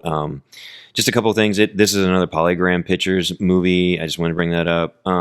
This movie has fantastic pacing, which we kind of talked about with the editing. But I just, there's no slowing down with this one. I love it. Famously, Al Pacino was offered the role of Dave Coulion and turned it down. And to this day, he says that it's his biggest regret of a role he turned down. I thought Palminteri did fantastic, but man, I think I would have liked to seen a screaming, yelling Al Pacino again, maybe. But I think Chaz did great. Yeah. Did you see Clark Gregg in there? He's the doctor operating on the burn victim, and you only see his eyes. No, I didn't. Did you ever see it? No, I didn't realize that was him. Yeah, it was him. I saw it. Of Marvel fame. Yeah. So Kaiser Soze is Turkish, and the word Soze actually means talks too much in Turkish. That's interesting. Yeah. Yeah. And again, another unreliable narrator twist. Completely unreliable. Kind of a staple. It's just one of my favorite twist ending movies. And obviously, one last thing we'll say, because then we got to move on. We're literally down to 7 minutes. But I will say, if you say twist ending, I would say Usual Suspects is probably in the top 3 of normal human beings, wouldn't you say? Agreed. Yeah. And that, I love this movie. I have to say that that's something. You're like the human IMDb, and I'm the guy that just like remembers experience. Okay. And this movie is an experience. And again, it's you put your head in your hand and go like, whoa, I just felt right. Yeah. For all of it. Like, I just went along for that ride. Of course. And then you get to the end and you realize nothing actually happened. That's great. I think that's fantastic. I love it. And I if you can be a legend in this genre, I think that's pretty big. So, all right, man, what you got for your number 2? All right, number 2. I had Us on the list, which it's just all right for me. I would rather skip that one. I'm going to take Us off the list. Us is great. I don't want it to be. But as far as top 5. So Us is off the list. I'm going to go with The Others. What do you want? They're everywhere. They say this house is theirs. No! Children! Come here! Run! Can't you hear it? There's someone there. I appreciated the way the story was told. The twist being that you are seeing a ghost story from the perspective of a ghost that doesn't know she's a ghost yet. Right. And I think that's fantastic. Yeah. So, right off the bat, and I talked about this with you earlier. I know. I can see you like Is this a jumping. comedy? And here's why I ask. I mentioned the groundskeepers. The way you see it the first time, you think they're being like the most evil ghosts ever. Right. Because you think there's something up with those guys. There's something not right about them. And the way they talk about it, like, she'll find out in due time or something like that. Yeah. But as you now know the ending, they're just there to kind of, help her and ease her into this. When you go back and watch it a second time, then you notice they're just like, oh my God, do we have to go through this again? Like at one point, I think the dude goes like, are we about done with this or something like that? And she's like, I mean, so going back and watching it now a second time, I have a completely different perspective on it. And if you look at it from, I know you're looking at through the Nicole Kidman lens perspective, right? But if you can sometimes look at it through their perspective, it's kind of a funny ghost story. That's interesting. I hadn't looked at it that way, but now that you bring it up, that is very funny, and I could totally see watching this movie and laughing while I relax. Exactly. I'm gonna go on a tirade here. Do you have any things you want to talk about the others? Because I got a couple of flash points. No, let's do it. Okay, I want to skip to the Let's go ahead. Okay. Quick question, side question. You said that Old Boy almost made your list. Are you talking about the remake or the original? I'm talking about the remake, the original, and like the Sam Jackson Canadian movie that was kind of like Old Boy, but it wasn't. Oh, jeez. I got to tell you, we're going to have to talk about this some other time. I did not care for the remake. I know, you told me. Yeah, okay. Yeah. Especially Shalto Copley. Did not care for that at all. I dug it. All right. We'll talk about this another time. But the original was directed by Chan Wook Park. Did you ever see the Nicole Kidman movie he did called Stoker? No. Okay, so director of Old Boy, starring Nicole Kidman, and I believe the evil genius guy from the Zack Snyder Watchmen movie, and it's good. It's creepy as fuck. It's good, so check that out. Stoker, not Stroker, Stoker. Yeah, no R. The R is silent. So a couple of things I want to bring up. Watching the opening credits, Weinstein. Name kind of creeps me out sometimes. I have to tell you, I'm not going to lie. Every time I see his name still pop up in some of our older movies, it kind of creeps me out. Cosby. Yeah. Watching it in surround sound, I will say there was a lot of awesome sound effects. There were some they had the visitors over top of them, and that was like kind of cool and creepy. Just kind of as a home theater nerd. This was a Tom Cruise, Paula Wagner production. This is the last time that Cruise and Nicole Kidman worked together professionally. Their divorce was finalized the same week that the others came out, so that's awkward. The writer and director of the others is a Spanish director, Alejandro Amendabar. He is the writer, director, and composer of this movie, so hats off to him for doing 3 fucking jobs. That's fantastic. He also directed a Spanish film that I love with Penelope Cruz called Abre los Ojos, which is Open Your Eyes, which was later turned into Vanilla Sky, the American remake starring Tom Cruise. Produced Did you hate the American remake? I did not care for it at all, as a matter of fact. I saw that coming. Sorry. Did you like the original? Obviously, I did, yes. Did it have subtitles? Yes. I'm out. Oh God, that's a whole other podcast. All right, Jesus Christ, that's a typical American right there. Spoken for you folks. But Vanilla Sky came out the same year as the others, so I just thought that was kind of like really super weird that director and Cruise and Kidman and the remake. I just thought that was kind of like it out of the park twice. It was one and a half. Once. I liked the others. It was fun watching it the second time. Yeah, I remember when we first talked about it. Just real quick, that you said you didn't remember it, and to me, like, I can't forget it. And I've watched it with other people, and it doesn't have the same effect for everybody. Gotcha. Like, not everybody's blown away with it, and it's a fun ghost story. I like ghost stories, and I can get into that. But again, an unreliable narrator. And then one quick thing, the husband who comes back, wow, that was a devastating scene when you realize his perspective, played by Doctor Who's Christopher Eccleston, if you're familiar with him. That's great. So, of course I am. Yeah, so one of his first movies is Danny Boyle's first movie called Shallow Grave. Have you seen this movie? No. Okay, it's him and Ewan McGregor.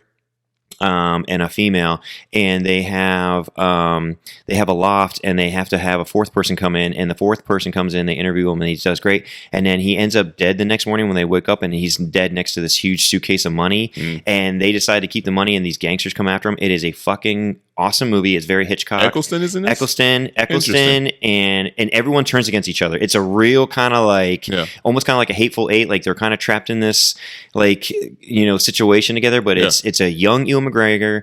It's Danny Bullock's first movie, Shallow Grave, and Christopher Eccleston. And the guy who dies is the father upstairs, the intruder upstairs. So I thought it was kind of cool. They were both in Shallow Grave. Also, side note, it is a technical, even though it came before Trainspotting. Trainspotting was the second movie he did. It's actually technically a sequel to Trainspotting because the dead body comes from a drug deal that actually happens to Trainspotting. Super nerdy That's shit. A fun Anyways. fact. Yeah, kind of nerdy. All right, we are kind of at the end here. Why don't? Did you just go? I forget. Yeah, you just. It was me. Okay, I'll just go ahead and name off Planet of the Apes. It's a madhouse! A madhouse! Charlton Heston discovers a world turned upside down, where humans run wild in the jungles and the superior beings are apes. Planet of the Apes, a fascinating civilization where apes build the cities and control the laws. Charlton Heston, Roddy McDowell, Kim Hunter, and Morris Evans star in Planet of the Apes. Have you seen the movie once? No. Oh, dude. I tried to find a copy and I couldn't. Bro, you have to buy it. You have to see it. I'm going to watch it after this. I have every intention of watching. Okay. Well, then I can't. Well, we can skip to the last one. We're out of time. Okay. Well, I was going to say, you do need to watch Planet of the Apes. It's very important, and it says a lot about social issues. Sure. There is one thing I want to read to you. There's something that's very interesting. One of the themes in the movie is how the apes, they land on a planet of apes. Right. The apes believe they believe in these scripture roles that are basically, you know, metaphors for religion. They stop science from happening and taking place, but there's a whole thing of why they have to do it, and it's very, very, very interesting. It says a lot about our culture, and one of the things that they read at the end, it's off this thing called the 29th scroll, 6th verse: "Beware the beast man, for he is the devil's pawn.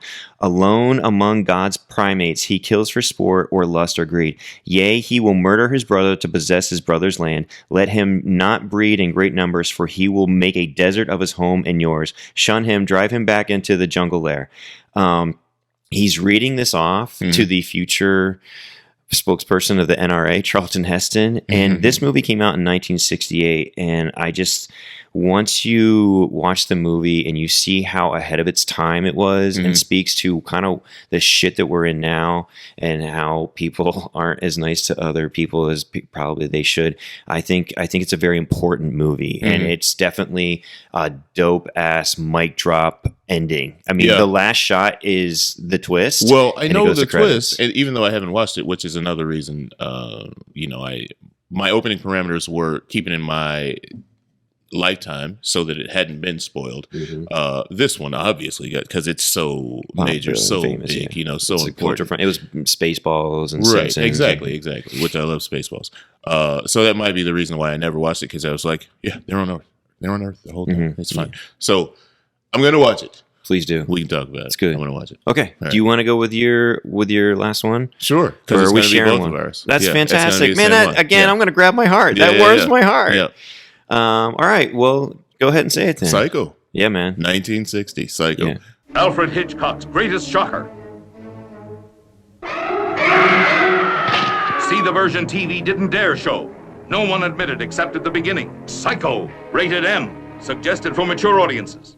The movie's amazing, and to go back to the previous point of not in my lifetime and having people ruin it, or not ruin it, just people show respect for it, which then ruins it for you.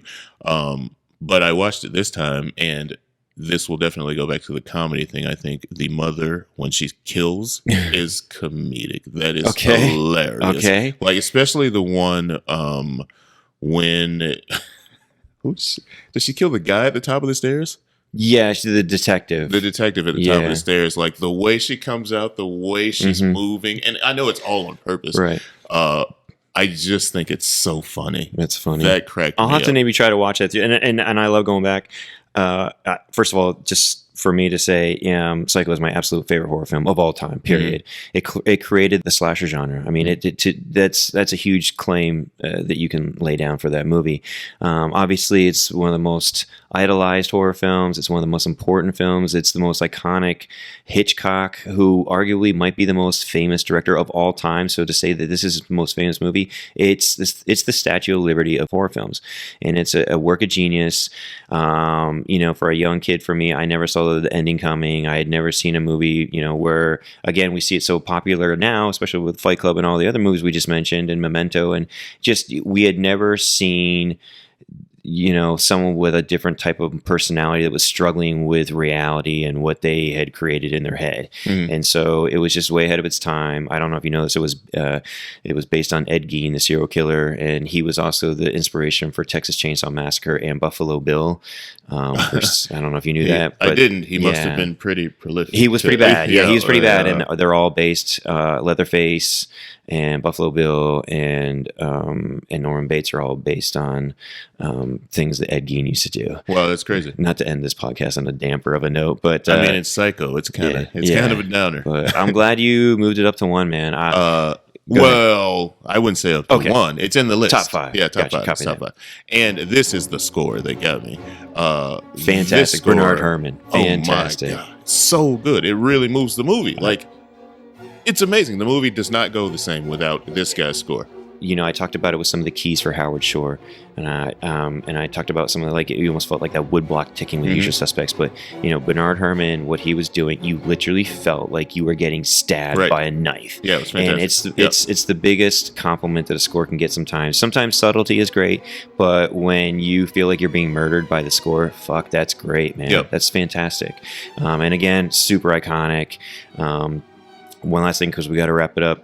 I just recently, again, home theater nerd, I just recently bought the 4K Blu-ray, and it comes with like this, like, maybe 15 seconds. It's not a big deal, but it's the first time that the unrated version of Psycho. So it's a beautiful 4K transfer, and they remastered the audio, so you actually hear some of the rain coming down instead of just coming from a mono track front channel. But beyond that, you get like this extra couple seconds, and it's just kind of cool to see the unrated version. But it's if you want to see Psycho and you want to see it in its best form, I would definitely check that out. But just I will have to, because I really thoroughly enjoyed watching it this time, and the twist is, of course, that Norman is his mother. Yeah. And I think it's just great, that final shot where, like, the fly, and I'm not even going to hurt this fly. It's great. It's, the one last thing I'll say is Hitchcock dominated what it means to be creepy with some of his shots. There's a shot where Norman Bates is on the edge of the lake where the car is submerging, and he just does this kind of creep-in shot. And he's like, isn't he like eating a sandwich or biting or something? Was it like the candy corner? Something I can't even like fucking remember. But where he's just, and it's just creepy as shit. And he takes this shot where he's like, in kind of chatting it up with Marion Crane, in The Office. Yeah, in The Office. Jamie Lee Curtis's mom, by the way. I'm sure everyone knows that. But he takes this like kind of weird angle where it's like underneath like Norman Bates's chin. I know exactly and it's what just, you're talking about. Yeah, and it very, kind of almost looked like one of the stuffed birds. And he's just a creep out factor. And that final shot, it's just him just sitting there with the blanket over him. You're like, he looks tranquil and peaceful as hell. But boy, that guy will stab the shit out of somebody. Yeah, he's a motherfucker. He's very stabby. But yeah, man, it's great. I could go on for another 3 hours, to be honest with you. I agree with you. I kind of want to watch it again, and I just watched it 2 days ago. But it's just so, the pacing, the music, everything. Again, like I said, I'm a feels person, and this was another one that maybe it didn't leave me like this, like, whoa, but it was like, fuck, that really holds. Yeah. Like 50, 60?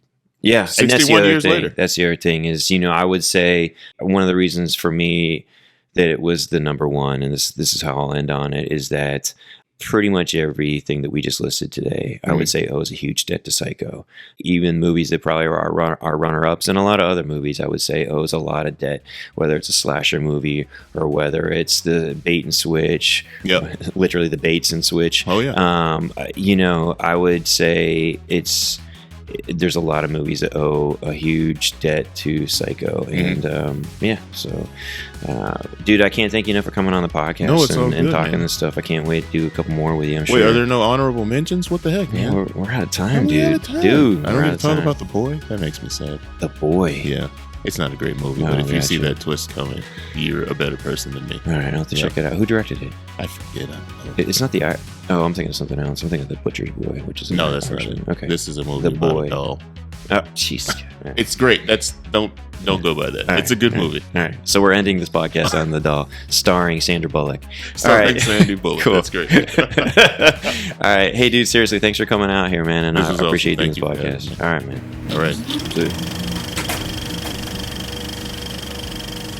I hope you had as much fun listening to this episode as we did making it. We definitely took the road less traveled, but we got there. Yeah, eventually. Big thanks to my guest, Prince Lloyd, who I'm sure we'll be hearing a lot more of on this podcast in future installments, and an even bigger thanks to producer Gigi Lage, who puts in endless hours to make this podcast happen. If you like what you heard on today's episode, please subscribe to the channel and follow us on Facebook and Instagram. Until next time, stay sick.